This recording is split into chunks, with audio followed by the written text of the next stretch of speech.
Current views کی head lines ملاحظہ فرمائیں۔ بسم اللہ الرحمن الرحیم۔ الصلاۃ والسلام علیک یا سیدی یا رسول اللہ و خاتم النبیین۔ ناظرین کرام، آپ دیکھ رہے ہیں لائیو ڈیجیٹل نیوز کا ہفتہ واری اپنا پسندیدہ پروگرام ہیلتھ ڈائری۔ میں ہوں آپ کا میزبان سراج الدین امجدی۔ اللہ کریم سے امید ہے آپ جہاں بھی ہوں گے بخیر و عافیت ہوں گے۔ الحمدللہ علی احسانہ، اللہ کے فضل و کرم سے ماہ صیام کے 2 عشرے گزر چکے ہیں اور تیسرے عشرے میں جہنم سے آزادی کا عشرہ، اس میں ہم داخل ہو چکے ہیں۔ جن لوگوں کو اللہ کریم نے توفیق دی، انہوں نے اس ماہ مقدس میں خود احتسابی کے اس تعلیم پر عمل کیا جس کا حکم اللہ کریم اور نبی رحمت کی جانب سے دیا گیا ہے۔ لیکن اس کے ساتھ ہی افسوس ہے ان لوگوں کے اوپر جنہوں نے اس ماہ صیام کے تقدس کو مکمل طور پر پائمال کرتے ہوئے وہ اشرافیہ جس نے کہ ملک میں آئین اور قانون کی پاسداری کا حلف اٹھایا ہوا ہے، اس نے نہ صرف اس حلف کو توڑا بلکہ آئین شکنی اور بغاوت کے ایسے ریکارڈ قائم کیے کہ اگر ہمارے یہاں کلی طور کے اوپر ایک آزاد عدلیہ کا وجود ہو تو ان سرگرمیوں میں ملوث تمام عناصر کو جیل کی سلاخوں کے پیچھے ہونا چاہیے۔ لیکن یہ بھی ہماری بدقسمتی ہے کہ اس ملک کے غریب عوام کے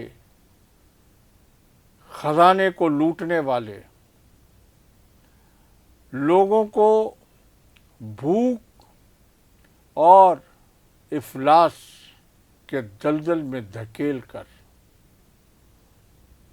احرام میں لپٹے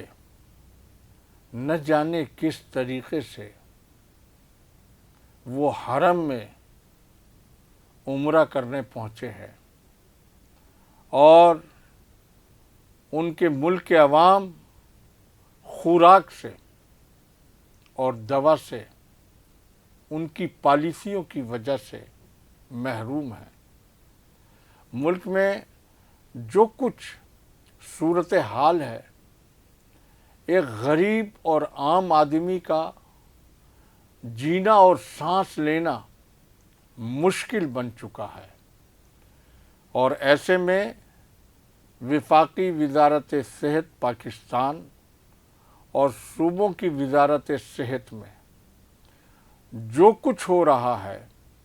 وہ اسی طرح سے ہے جس طرح سے دیگر سرکاری محکموں میں قومی اداروں کو چلانے اور مضبوط بنانے کے بجائے 75 سالہ تاریخ کے اندر پہلی بار حکمران قومی خزانے کو اپنی ذاتی حکومت کو بچانے کے لیے صرف کرنے پر تلے ہوئے ہیں، اور اس کے لیے بڑی سی بڑی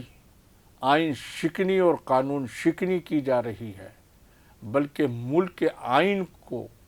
داؤ پر لگا دیا گیا ہے، اور ایک ایسی پارلیمنٹ جس میں حقیقی حزب اختلاف کا دور دور تک کوئی وجود نہ ہو، اس میں جس طریقے سے قانون سازی نہیں بلکہ قانون سازی کے ساتھ جو مذاق کیا جا رہا ہے اس کی بھی ملک میں کوئی تاریخ میں ایسی مثال نہیں ملتی۔ میرے کہنے کا مقصد یہ ہے کہ حفاظتی ٹیکہ جات جو کہ وفاق اور صوبوں کی ذمہ داری ہے، یہ ہمارے ملک کے حکمرانوں کی غیر ذمہ داری اور نااہلی ہے کہ دنیا میں پولیو جیسی بیماری کا خاتمہ ہو چکا ہے، لیکن آج بھی ہم پولیو کے خاتمے کی جد و جہد کے اندر مصروف عمل ہیں۔ اسی طرح سے ادویہ کے خام مال کے ملک میں نہ ہونے کی وجہ سے اور حکومت کی غلط پالیسیوں کی وجہ سے جس طرح سے جعلی اور اسمگلنگ شدہ اور غیر رجسٹرڈ ادویہ کا فروغ ہوا ہے، بلکہ نیو کراچی میں گزشتہ دنوں ڈرگ ایڈمنسٹریشن کی جانب سے جو جعلی دوا فیکٹری کے اوپر چھاپا مارا گیا ہے، وہاں یہ حیرت انگیز انکشاف کیا ہے گرفتار ملزمان نے کہ وہاں ملٹی نیشنل ادویہ کی جعلی دوا جو تیار ہو رہی تھی اس کی خریدار پی پی ایچ آئی جو سائنس سرکار کی نور نظر این جی او سندھ کے اندر ہے اور اس کی نیک نامی کا بڑا چرچا ہے۔ آپ یہ بتائیے کہ پورے سندھ میں پی پی ایچ آئی ان جعلی فیکٹریوں سے بین الاقوامی دوا ساز اداروں کی ویلوسیف جیسی دوا اور دیگر جان بچانے والی دوائیں جب خرید کر مریضوں کو استعمال کرائیں گی تو وہ مریضوں کے اوپر کہاں سے مؤثر ہوں گی اور وہ مریضوں کی کہاں سے جان بچ سکے گی۔ یہ نہیں کہ یہ پی پی ایچ آئی کے حوالے سے کوئی پہلا اسکینڈل ہے، اس سے پہلے بھی پی پی ایچ آئی بڑے پیمانے کے اوپر غیر مؤثر جعلی اور غیر رجسٹرڈ دوا خریدنے کے اندر ملوث رہی ہے۔ اب اس کے اوپر یہ سنگین الزام پھر آیا ہے۔ یہ حکومت سندھ کی ذمہ داری ہے کہ وہ اس حوالے سے ایک باقاعدہ عدالتی کمیشن بنا کر پی پی ایچ آئی کی حوالے سے ہونے والی ادویہ کی پروکیورمنٹ کا باقاعدہ حساب کتاب لیا جائے اور ایسی جعلی فیکٹریوں کی جعلی دوائیں جو کہ سرکاری طور کے اوپر پورے سندھ میں استعمال ہو رہی ہیں، ان مریضوں کا کیا حال ہوا ہوگا، اس کا کوئی جواب دینے کے لیے تیار ہے۔ اس کے ساتھ ہی آج کی ہیلتھ ڈائری کا وقت ختم ہوا۔ امید ہے انشاءاللہ العزیز آئندہ ہفتے پھر ہم حاضر ہوں گے اور ہمارے صحت کے ارباب اختیار اور وزارت صحت مریضوں کی داد رسی کے لیے اس ماہ مقدس کے ان ایام کی ساعتوں کے واسطے سے میں ان سے گزارش کرتا ہوں کہ وہ غریب مریضوں کے حال پر رحم کریں، ان کے ساتھ انصاف کریں، اپنے رشوت کا دورے کے چکر کے اندر غریبوں کی حق تلفی نہ کریں۔ اس کے ساتھ ہی آج کی ہیلتھ ڈائری کا وقت ختم ہوا۔ اللہ حافظ۔ پاکستان زندہ باد۔